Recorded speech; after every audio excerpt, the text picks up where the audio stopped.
Boa noite, pessoal. Tudo bem? Boa noite, professor. Boa noite. Boa noite, boa noite.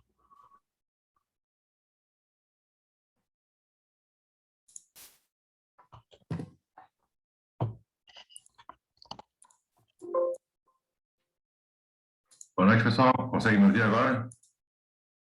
Sim, sim. Tá, beleza. Agora estou escutando vocês.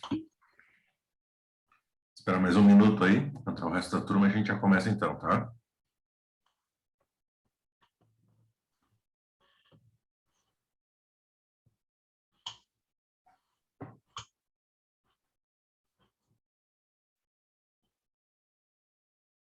Esse slide de ontem vai botar lá para nós, Tiger?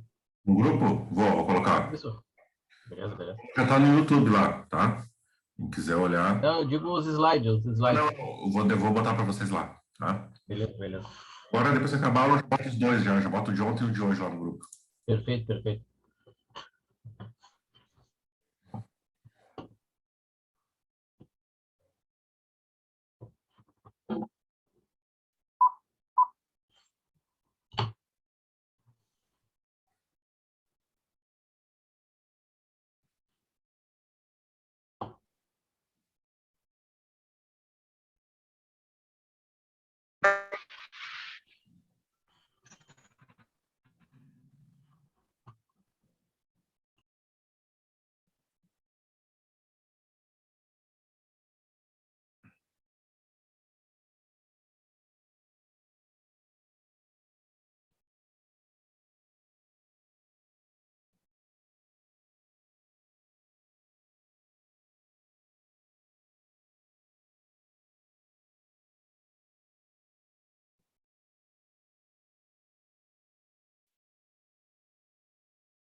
Boa noite, boa noite. Estão todos me ouvindo bem? Para mim tá bom. Tranquilo? Então, se tá bom para ti, então tá bom também. Então, Vamos lá, vamos tocar. vamos tocar ficha então, pessoal. Hoje, tá? Nós vamos dar sequência a outros componentes que também são da família dos semicondutores, assim como o transistor, só que cada um deles vai ter uma zona de atuação bem diferente, tá? Ontem nós conversamos sobre as faixas de amplitude, de corte, de saturação, vimos também as polarizações, vimos as configurações, né? Então, como configuração, nós vimos base comum, emissor comum, coletor comum. Como as polarizações, nós vimos divisão de tensão, realimentação de tensão e base fixa, tá? São as três grandes formas de polarizar o transistor. Hoje, então, nós vamos dar sequência, tá? E falar de mais alguns componentes. Esses componentes, hoje, eles são bem mais tranquilos, bem mais didáticos, assim, da gente pegar, tá? O transistor, ele é peculiar. O transistor, ele precisa de um grau avançado de estudos para poder desenvolver qualquer atividade com ele. Então, eu gosto de, geralmente, começar por ele nessa disciplina, para que vocês tenham uma visão do todo e depois vocês vão digerindo isso ao longo dos dias e tendo uma melhor percepção disso, tá? Então, beleza. Alguns dos componentes que nós vamos estudar, então, agora esse semestre, né? A gente fez uma revisão de transistores bipolares, tá? Nós vamos ver, então, uma revisão de fontes, a gente já falou sobre elas. Depois a gente vai ver o FET, que é o transistor de efeito de campo, o SCR, o JT, o PUT, TRIAC, DIAC, 5555, 4017. Vamos ver alguma coisinha de amplificador operacional, se der tempo, tá? Ele não é obrigatório na nossa ementa. E uma revisão de eletrônica digital lá das portas lógicas que a gente trabalhou, tá? Hoje, nós vamos falar também de algumas formas de aplicação de semicondutores de forma ótica, tá? Porque além de gatilho que nós temos de maneira direta em circuitos eletrônicos, nós temos uma forma também muito específica de fazer essa polarização através da luz, que é colocada diretamente em cima desse componente, tá? Então, são formas de gatilhos. Seguindo, então, a nossa cronologia, hoje nós vamos fazer uma revisão de LDR, e depois do LDR, que é o componente mais básico assinado por luz, nós vamos entrar em toda a família de semicondutores, tá? Então, buenas, nós já vimos lá no módulo 1, nós falamos do LDR, né? O LDR nada mais é do que um resistor sensível à luz, tá? Então, nós temos uma característica dele bem específica. Os primeiros sensores, tá, já desenvolvidos, tanto como iluminação pública, iluminação em áreas de circulações de prédio que visam diminuir o consumo de energia elétrica, começaram a fazer isso a partir do LDR. Perceberam que quanto maior a incidência de luz nele, maior é a sua resistência.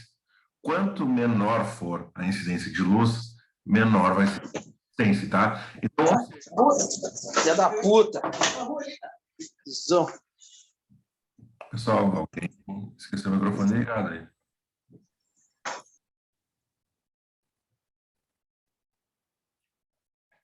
Beleza. Já desativei aqui, tá? Então, assim, ó, esse componente, ele vai atuar como uma chave aberta e fechada, tá? Só que a diferença dele é que a chave dele vai ser só em relação à resistência. Então, é lead-on, tá? Aquilo que a gente aprendeu lá no começo. Se a resistência é muito alta, eu não consigo ter circulação de corrente no meu circuito, tá? Então, se eu coloco luz, a resistência aumenta, em função de toda a radiação ultravioleta. Ele é um material sensível, tá? À incidência da radiação solar. Se eu diminuo, automaticamente a resistência baixa, tá? E vai circular a corrente elétrica, permitindo com que eu acione cargas no meu circuito. Beleza? Tranquilos? Exemplo de aplicações, tá? Bom, a simbologia, tá? A simbologia dele nada mais é do que um resistor, tá? Com duas setas entrando nele. Uma coisa bem interessante é que todo e qualquer componente que seja acionado pela radiação solar, ao invés de ter as indicações de setas saindo do componente, vão ter as indicações entrando, tá? Seja o fototransistor, seja o fotodiodo, seja o foto-LDR, não importa.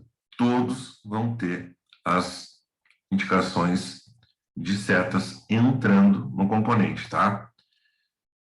Outra simbologia, tá? Do LDR. Essa aqui, ela é mais comum em países orientais, tá?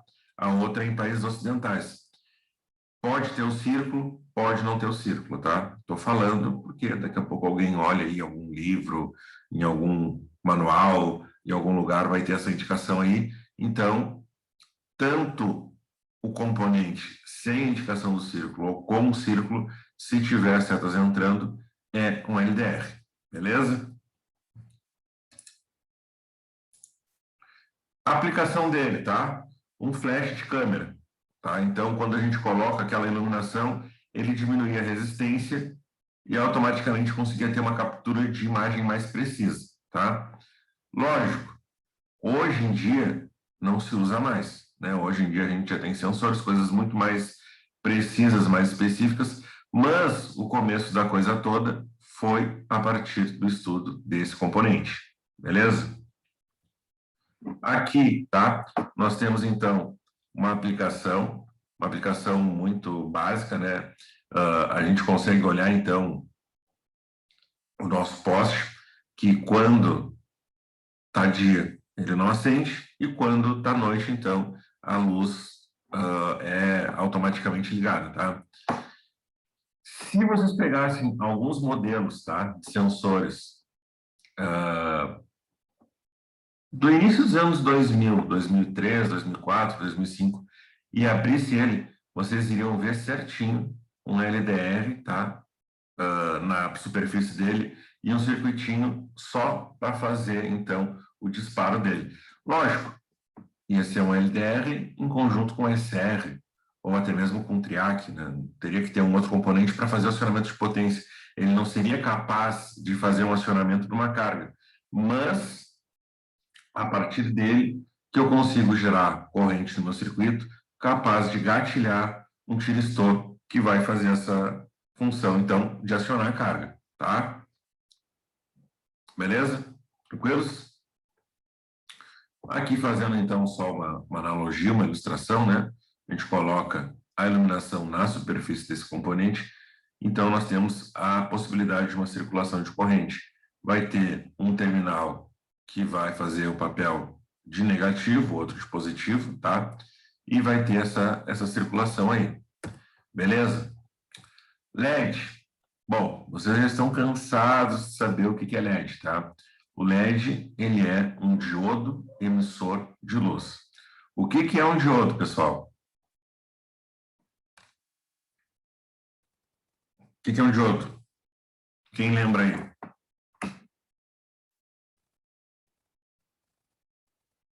Pessoal?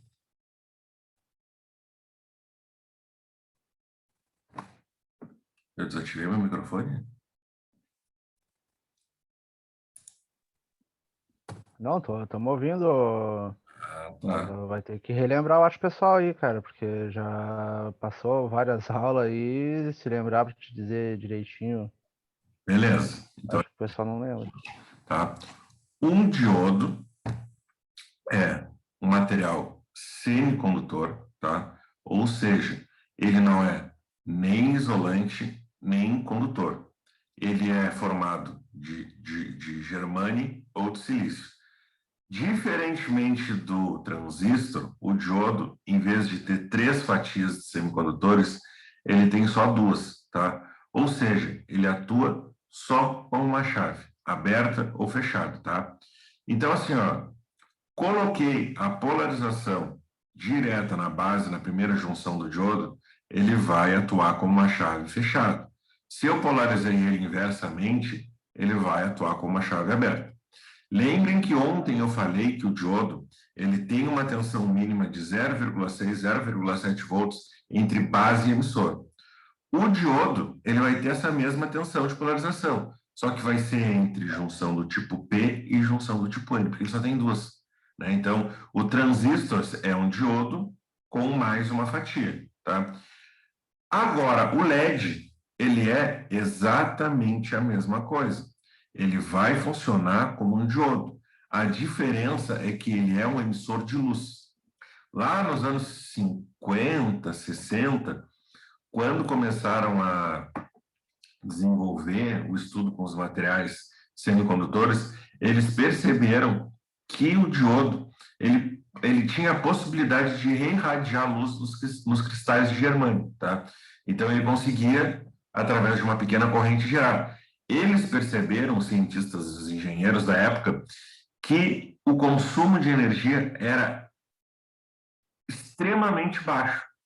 Eu, com uma pequeníssima corrente, ou uma pequena diferença de potencial, eu conseguiria gerar uma irradiação luminosa muito grande, né? Só que, claro, na época, não tinha como aumentar as áreas de iluminação, porque não conseguia ter todo o controle, o domínio dos materiais como germânio, silício, era tudo muito recente, muito novo, né? Então, se colocava o LED simplesmente para fazer a indicação de que um circuito estava funcionando. Se vocês pegarem lá as antigas televisões de tubo e verem que sempre vai ter um LED quando tu coloca a televisão na tomada. Colocava lá, acendia aquele LEDzinho da beirada. Isso acontecia com um aparelho de som, isso acontecia com um micro-ondas antigo, isso acontecia com vários componentes, né? Vários aparelhos eletrodomésticos. Porque era a única forma que se tinha de poder atuar o LED. Hoje em dia, o LED já dominou tudo, né? Hoje, a iluminação ela é basicamente 100% LED, né? Todo mundo aí acaba optando por comprar a lâmpada de LED, porque o consumo é muito menor, a durabilidade é muito maior, ela tem um alto índice de iluminação, então é um componente que ao longo dos anos ele acabou sendo muito utilizado, né? Ele foi muito aprimorado para chegar até esse ponto. Então esse componente aí é show de bola. Ele começou dessa forma, né? 2 terminais, um anodo e um catodo, polarizando diretamente ele tem uma incidência de iluminação e a gente consegue utilizar ele, então, nas mais diversas finalidades que nós precisamos, tá? Desde um equipamento eletrônico até a iluminação pública, tá? Por que eu estou falando do LED?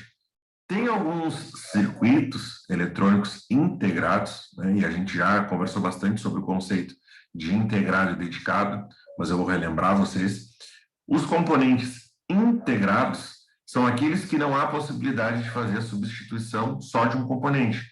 Tu retira o circuito e coloca outro, tá? Lá dentro do circuito nós temos transistores internos, nós temos diodos, resistores, enfim, uma gama bem ampla de componentes. Já os componentes dedicados em circuito, eu consigo fazer a substituição só do componente. Ou seja, se eu quero tirar um resistor para testar, eu consigo tirar. Se eu quero tirar um transistor de alta potência, eu tiro. Se eu quiser tirar um LED, bom, eu consigo dissoldar, tirar e colocar outro componente, tá? Então, é basicamente essa a diferença entre os circuitos integrados e os circuitos dedicados. Há um circuito específico, tá, que são os óptica acopladores, que nós vamos ver agora, que esses componentes eles têm internamente um emissor de luz e um receptor de luz. Mas eu vou mostrar toda essa trajetória da evolução ao longo dos anos para vocês conseguirem traçar esses parâmetros. Vamos ver aqui. Aqui, tá? Diferentemente do LDR, as setas estão saindo do meu LED. Por quê? Porque ele não está recebendo luz, ele está emitindo luz, tá? Quando eu tenho qualquer componente eletrônico que emita luz, tá? Eu vou ter, então, as setas saindo. Nem necessariamente eu preciso que ele emita luz. Se ele emitir sinal infravermelho, se ele emitir qualquer forma de onda, eu vou ter a seta saindo para poder fazer essa indicação, tá? Ele está mostrando aqui, está indicando que ele é um diodo como qualquer um, né? Então a gente consegue olhar aqui o terminal anodo e o terminal catodo, tá? Então é preciso que a gente entenda que para que ele funcione e seja polarizado de forma correta, eu preciso então polarizar ele diretamente, ou seja, eu preciso de um sinal positivo no meu anodo e um sinal negativo no meu catodo. Do contrário, ele vai atuar como uma chave aberta, ele não vai circular a corrente, tá? Então, eu preciso que vocês tenham isso muito bem definido, muito bem entendido, para poder dar sequência em tudo que a gente vai ver, tá?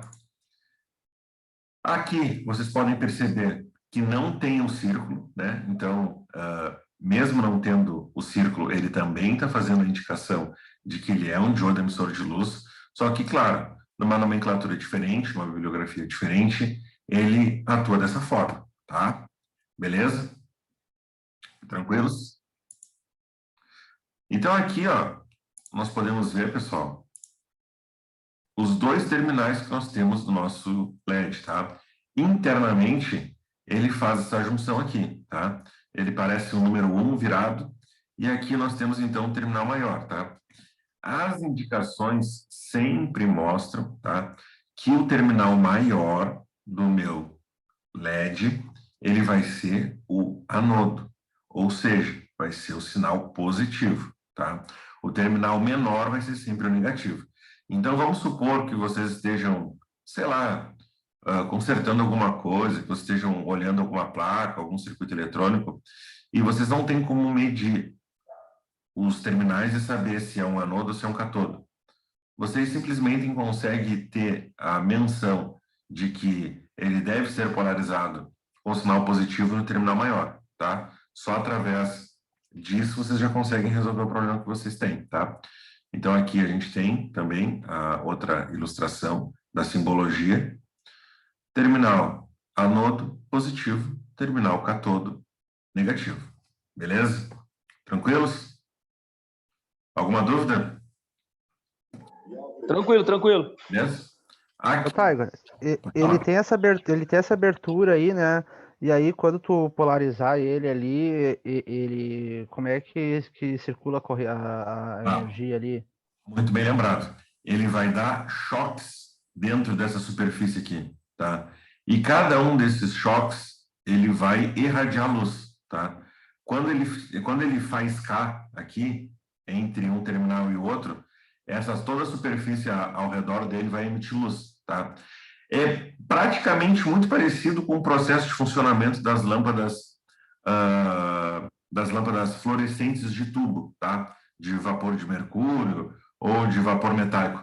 Ele vai dar um choque nos elétrons, tá? E esses choques vai formar um fenômeno fotoelétrico, tá? Então, toda essa superfície que está com esse encapsulamento na volta, ele vai emitir essa iluminação.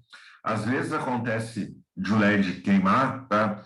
Mas simplesmente por ter oxidado essa região interna aqui, tá? De tantas e tantas vezes sendo utilizada. Então, isso acaba tendo uma indicação de vida útil muito maior do que uma lâmpada incandescente ou até mesmo que uma lâmpada fluorescente, tá? Tá ok, tá ok. Tem um colega pedindo para aceitar ele ali no grupo. Quem? Acho que é Matheus, deixa eu ver aqui. Mas eu já... Bom, já sei. É, Matheus Melo.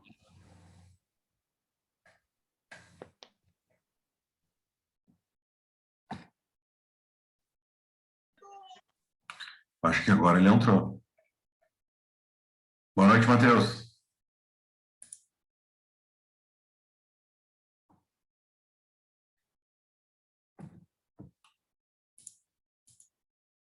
Beleza. Então, agora, tá? A gente vai entrar nos fotodiodos, tá? O que são fotodiodos? Eles são diodos que são acionados por luz, tá? Ou seja, eu consigo fazer a polarização do anodo através da incidência de iluminação na superfície dele. Então, vocês podem notar que ele é um componente muito, muito, muito parecido com o LED. A diferença é que o encapsulamento dele é preto, tá? Então, ele vai ter os dois terminais aqui, anodo e catodo. Ele vai ter aqui, então, todas as peculiaridades referentes a esse tipo de componente, tá? A diferença é que ele vai gerar energia elétrica através da luz, tá? Não que ele vai gerar energia elétrica, mas ele vai permitir que haja o circulamento, tá? A circulação da corrente elétrica ao seu redor, tá? Então, a simbologia dele é exatamente a mesma, igual a do LED, tá? Com um diodo comum. A diferença é que está entrando as setas nele, né? Então, ele é acionado por luz. Todo e qualquer componente que for acionado por luz, na simbologia vai ter, então, as setinhas entrando nele, tá? Aqui vocês podem ver toda a simbologia dele, o terminal positivo, o terminal negativo, tá? Ele vai ter esse processo de geração, tá? De corrente reversa, ou seja, corrente vai ser atuada nele, polarizada através da incidência de iluminação, e isso vai nos permitir, então, com que haja um funcionamento de um circuito de maneira remota, né? Antigamente, existiam alguns componentes que, quando a gente mirasse um LED naquele outro componente, a gente conseguia ter a circulação de corrente para fazer o acionamento. Uma central de alarme, um comando automático, né? Então, o processo de automação é derivado desses pequenos componentes que nós temos com essas incidências de iluminação. Os sensores que hoje nós temos, filtros capacitivos, indutivos, resistivos e tudo mais, eles tiveram um começo através dessa irradiação de iluminação.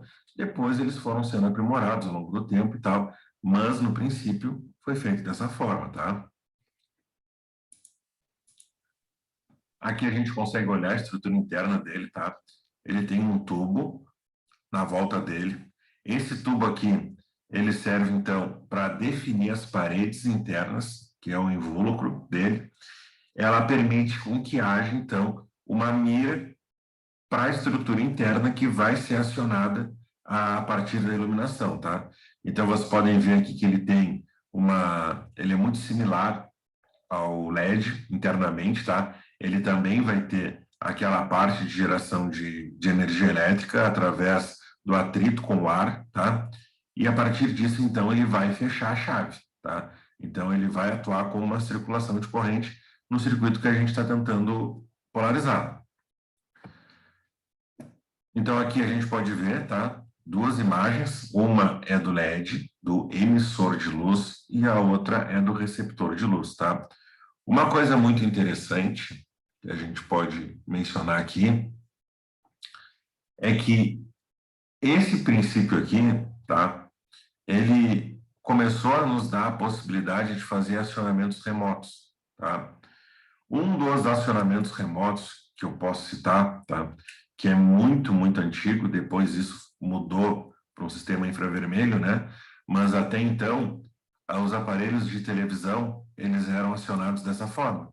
Eu tinha um LED na ponta do controle remoto, que era apenas um emissor de luz, ele não era um infravermelho que nem a gente tem hoje, e ele, a partir disso, conseguia fazer o acionamento da minha televisão a partir do comando que eu dava. Assim, em alguns setores industriais também, né, em algumas fábricas que trabalhavam com tecnologia, já utilizavam esses fatores. Depois de um tempo, isso tudo foi aprimorado, tá?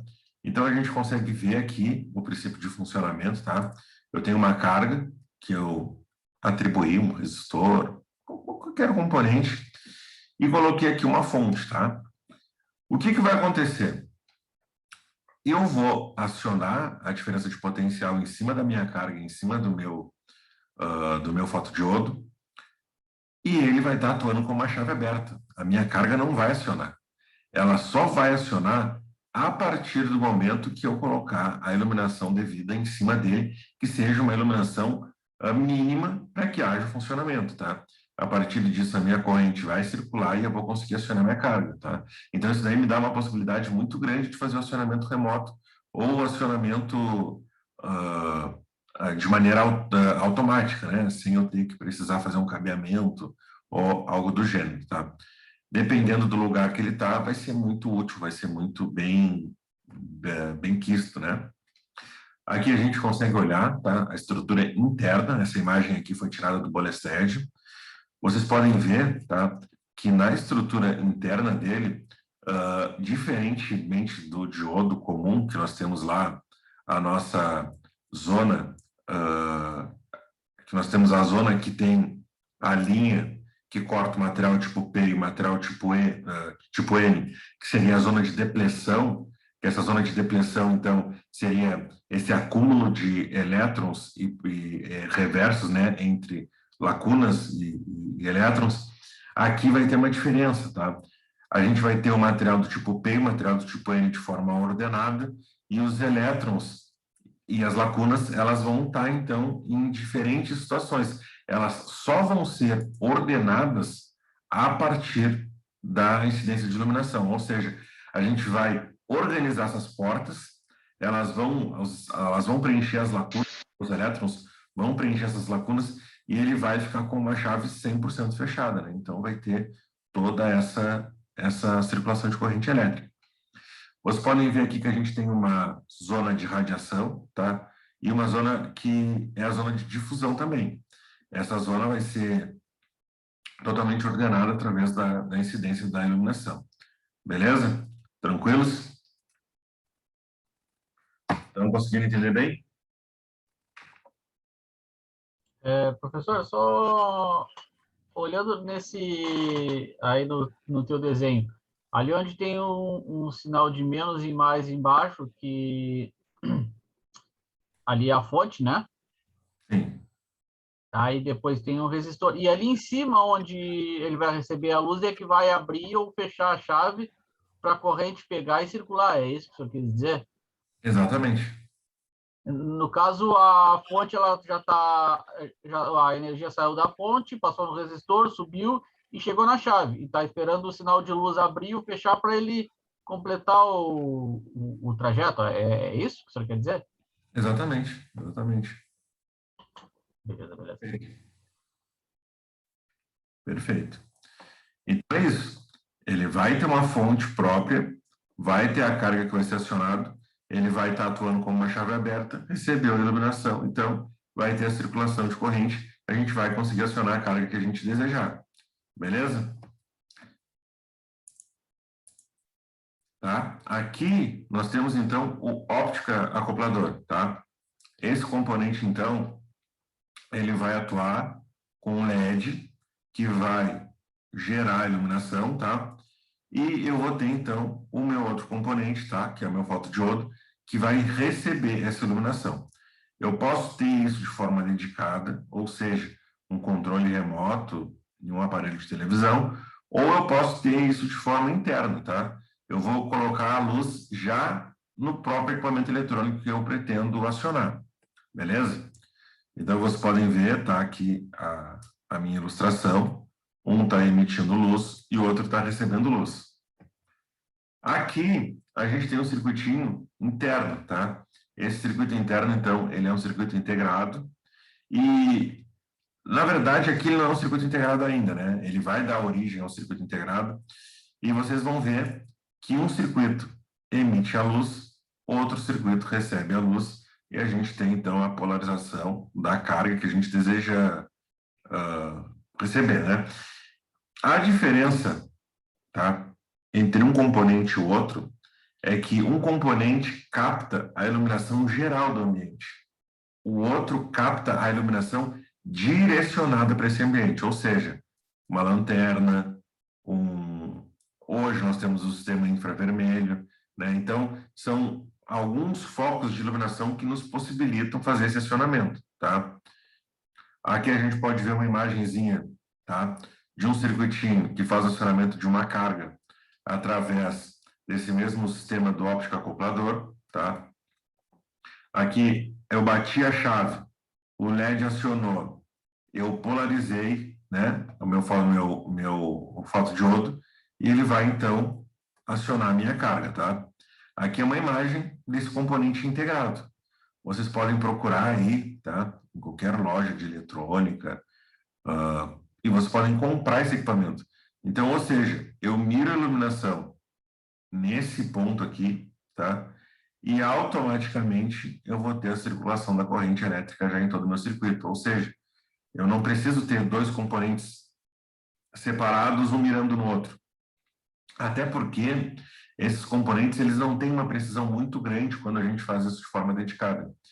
Eu lembro que quando a gente montava isso na semana acadêmica, né, alguns circuitinhos que a gente colocava, óptico acoplador, vou acionar o meu rádio com luz, né, então a gente colocava lá uma lanterna em cima do rádio e acionava ele, ou colocava uma lâmpada, um letreiro, e fazia isso. Quando nós utilizávamos, seja lá o fototransistor, o LDR, o fotodiodo, a gente tinha que ficar mirando bem certinho a lanterna em cima do meu componente, senão ele acabava não acionando. Quando nós começamos a utilizar o óptico acoplador, percebemos que a circulação de corrente elétrica era muito mais fácil e precisa a partir desse componente, tá? Então, ele tem algumas vantagens e algumas desvantagens, né? Uma das vantagens é essa de não precisar ter uma incidência tão específica na superfície dele. Aqui a gente consegue ver, então, tá? Outra imagem dele, é outro modelo de outro fabricante, tem os 3 terminais e ele é atuado a partir dessa incidência aí de iluminação na superfície dele. Fototransistor, tá? Como o transistor, ele sempre vem derivado do diodo, né? Ele é um semicondutor de 3 fatias, nós temos, então, como nós temos o fotodiodo, nós temos o fototransistor. Como sempre, o transistor sempre tem as suas vantagens em cima do diodo, tá? Aqui a gente consegue ver ele, tá? Um encapsulamento muito parecido com o do fotodiodo. ele tem algumas diferenças, né? Aqui nós temos ele num formato de 2 terminais, podemos ter ele também num formato de 3 terminais, tá? Isso vai depender muito da situação e do tipo de circuito que a gente está tentando polarizar, tá? Aqui nessa imagem a gente está vendo um fototransistor de alta potência, tá? Então, quando eu quero fazer o acionamento de uma carga mais pesada, né? Olha, não vou garantir, tá? Mas até um motor de passo de 1 CV, eu acho que dá tranquilamente para polarizar ele a partir desse componente aqui, tá? Então, esse é uma das vantagens de usar esse componente em relação ao nosso fotodiodo. O fotodiodo, ele não tem uma capacidade muito alta para fazer polarização de cargas, tá? Ele acaba sendo um pouco mais fraco, digamos assim, em relação ao fotodiodo, ao fototransistor, tá? A simbologia dele é basicamente a mesma do transistor, tá?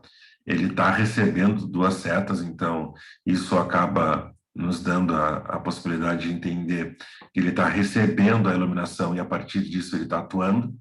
Então, é algo bem óbvio, né? Segue exatamente na mesma linha que nós vimos até agora. Ele pode ter tanto círculo ou não, isso não vai interferir na simbologia dele, tá? Isso é importante eu falar. Eu já peguei situações de pessoas que não estavam conseguindo interpretar o diagrama porque tinha um círculo, né? Ah, professor, mas tem um círculo aqui, às vezes não tem. Qual é a diferença? O porquê? Não, isso é só uma diferença de bibliografia, de país, de região. Acabam pessoas optando pelo círculo, pessoas não, tá? Assim como qualquer outros componentes. Vocês sabem que o resistor, nós temos 2 simbologias para ele também. Um deles é toda fragmentada, né? A gente tem toda aquela indicação como se fosse quase uma ranhura e outro uma caixinha, né? Então, isso aí vai variar muito de região para região. Não só na eletrônica, né? Em comandos elétricos, a gente tem uma gama muito ampla de traçados de simbologia, seja para fusíveis, motores, relés, e isso também se aplica na parte predial também, né? Então, tudo que é em relação à eletricidade, tanto a eletricidade residencial, a eletricidade de potência, eletrônica de potência, instrumentação, sempre a simbologia varia de acordo com o país, com a localidade, com tudo, tá? Então é bem importante que vocês tenham essa noção que pode variar. Uma das principais vantagens, tá? Ou diferença entre o fotodiodo e o fototransistor é o ganho de corrente, tá? Com a mesma quantidade de luz, né, se atingir a mesma quantidade de luz nos dois, o fototransistor será maior a corrente do que é no fotodiodo, tá? Então, isso daí é uma grande vantagem do fototransistor em relação ao fotodiodo, tá? Aqui a gente consegue ver o processo de atuação, tá? Então, eu tenho um LED, esse aqui é um LED de alcance de 10 milímetros, vermelho, e aqui eu tenho um fototransistor, tá? Ou seja, eu tenho um emissor e um receptor. Nas linhas de produção, né, quando se tinha lá as esteiras que faziam as montagens específicas, seja da empresa, das indústrias automobilísticas, seja das indústrias de produção, das mais diversas áreas aí, sapatarias, enfim. Tinha esteiras, tá, que tinham um certo ajuste de altura. Cada caixa passava por um tipo de altura. Se, porventura, a caixa que tivesse na esteira fosse de uma altura maior do que a altura dimensionada pelo emissor ou receptor, automaticamente a esteira parava, tá? Isso evitava acidentes, isso evitava algum problema de aquecimento na esteira, né, por aumento de peso de carga. Isso dava muitas vantagens, né? Então, o primeiro processo feito de automação de sensores foi feito através do LED e do fototransistor, tá? Então, vocês podem ver aqui 2 barras. Cada uma dessas barras está simbolizando uma linha vermelha, que essa linha vermelha mostra a altura.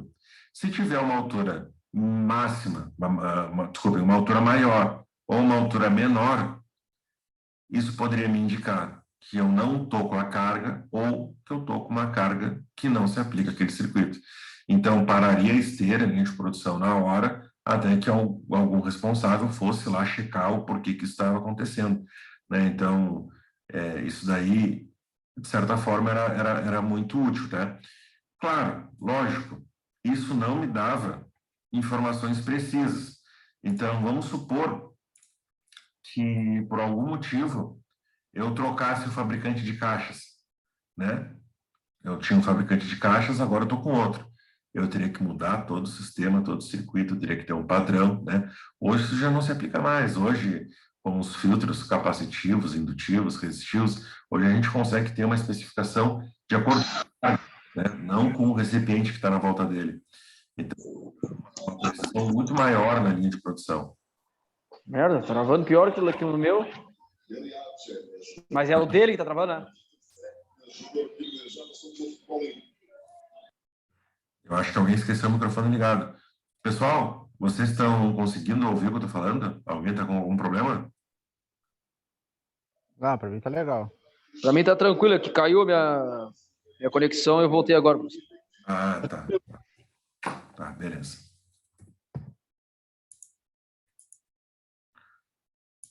Diodo Zener, então, tá? Já aproveitando que a gente está falando da família dos diodos, semicondutores, tá? Nós temos o componente Zener, que ele é um diodo igual ao diodo retificador que nós temos. A grande diferença dele é que quando ele é polarizado diretamente, ele atua igual a um diodo bipolar. Quando ele é polarizado inversamente, ele tem a característica de não cortar. Ele faz uma estabilização de tensão, tá? Diodo Zener estabiliza a tensão. Diodo Zener estabiliza a tensão.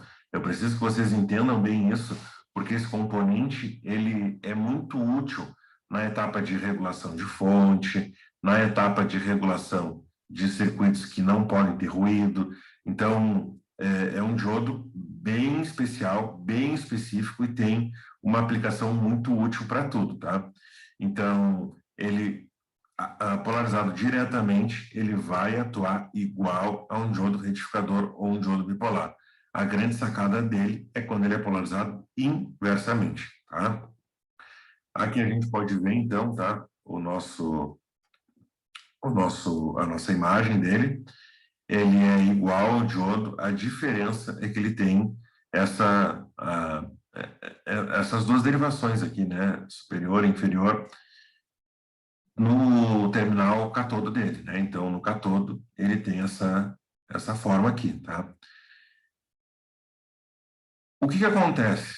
Eu não posso usar um diodo para fazer retificação de tensão ou de corrente, porque ele não me dá atuação de chave aberta quando ele é polarizado inversamente. Ele vai atuar sempre com uma chave fechada, tanto na polarização direta quanto na polarização inversa. E ele não consegue suportar altas correntes, como o diodo retificador, né? Então, ele fica sempre, tá? E somente na etapa de regulação. Isso daí é muito, muito importante. A gente consegue ver aqui tanto a simbologia dele quanto a estrutura, tá? Vocês vão ter aqui a faixa preta. Sempre, qualquer diodo que vocês vejam uma faixa superior no canto, vocês vão saber que ali é o terminal, no terminal catodo, tá? Seja no Zener, seja no diodo de Germani, seja no diodo retificador, no bipolar, sempre que tiver a faixa, vocês terão a indicação do terminal catodo, tá? Vamos ver aqui. Aqui a gente pode ver, então, a curva dele, né? Então, aqui no semiciclo, no primeiro quadrante, vocês podem perceber que a curva, ela vai ser igual a de um diodo retificador. Ela não muda nada, né? Então, na polarização direta, ele continua fazendo o mesmo para papel de chave fechada. Quando a gente polariza ele inversamente, ele vai ter um período aqui, tá? Esse período dessa corrente é uma corrente que vai fazer a estabilização dele até ele chegar no valor de tensão médio. A partir disso, ele não vai ter variação. Vai ser uma tensão que vai se tornar fixa no circuito, tá? Então, é sensacional, né? Esse componente aí para quem está buscando precisão para polarizar a base de um transistor, né? Vocês lembram ontem que eu falei lá nos amplificadores transistorizados que o mais importante é polarizar a base do transistor de forma correta. Transistores como o efeito de campo ou como o MOSFET ou FET, eles têm uma sensibilidade muito grande na base. A base ela é indicada como uma torneira. Quanto mais eu aumento a incidência de corrente, maior vai ser a saída do meu emissor ou do meu coletor. Quando eu coloco um diodo Zener na base dele para fazer a polarização, eu vou ter, então, uma precisão muito maior para poder acionar a carga, para poder, enfim, dar o funcionamento que eu quiser para o meu transistor. Aqui a gente consegue ver, então, um circuitinho com ele. Né? Essa ilustração aqui nos mostra uma fonte, um resistor simulando uma carga e o meu diodo Zener, tá? Aqui vocês podem ver que eu posso polarizar ele de maneira inversa, tá? Quando eu quero fazer, então, a fixação de uma determinada tensão. E aqui era basicamente isso daqui, tá? Deixa eu ver aqui. Tá, isso aqui eu vou deixar para terminar amanhã. Pessoal, amanhã, tá? A gente vai fazer, então... Deixa eu voltar aqui.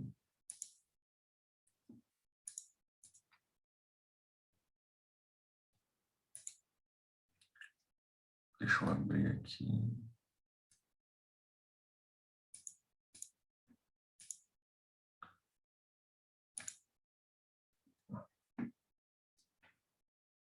Amanhã, então, tá? A gente vai fazer a nossa primeira listinha avaliada, tá?